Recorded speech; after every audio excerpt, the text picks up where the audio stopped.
И вот Александра сказала о том, что они дают другую свою версию событий. Вот о чем и вы, кстати, сказали. Они добавляют к внутригосударственной дискуссии, вот к сербской, там, к македонской, к шведской, добавляют вот этот свой взгляд.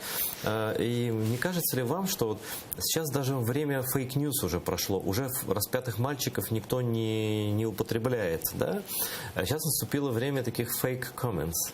Да, вот я недавно был в Лондоне, где там встречался с коллегами из британского правительства, и они нам сказали, что по Скрипалу они насчитали 42 разных версий того, что произошло. И, конечно, это в большинстве распространялось британскими СМИ, то, что тут Александра сказала, через таблоиды, через желтую прессу.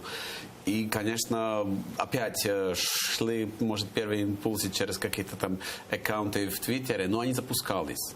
И вот человек, который слышит разные комментарии, часто противоположные, да, заплутается. И когда услышит правильную, правдивую версию, он может ей не поверить.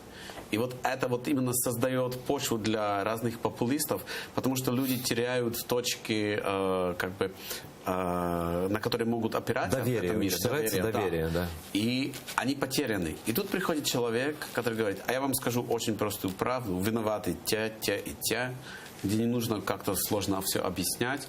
И люди благодарны тому человеку или такой партии, такому движению, что они им помогли сориентироваться в этом сложном мире.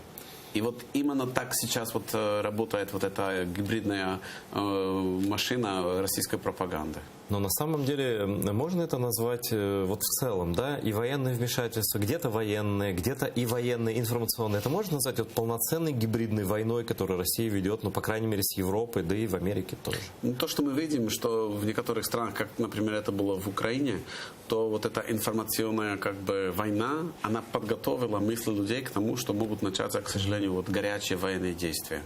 Вот это подготовило почву к тому, что люди были готовы взять автоматы и пойти и стрелять в своих соседей. Конечно, такая стратегия или такой подход по отношению к европейским странам в странах ЕС не сработает, потому что там нету такого как бы сильного влияния российских СМИ. Но вот у них, вот тоже интересно, по разным странам у них есть разные информационные подходы. То, что нужно отдать за должное россиянам, что они довольно хорошо знают, что где может сработать. Ну вот тоже нам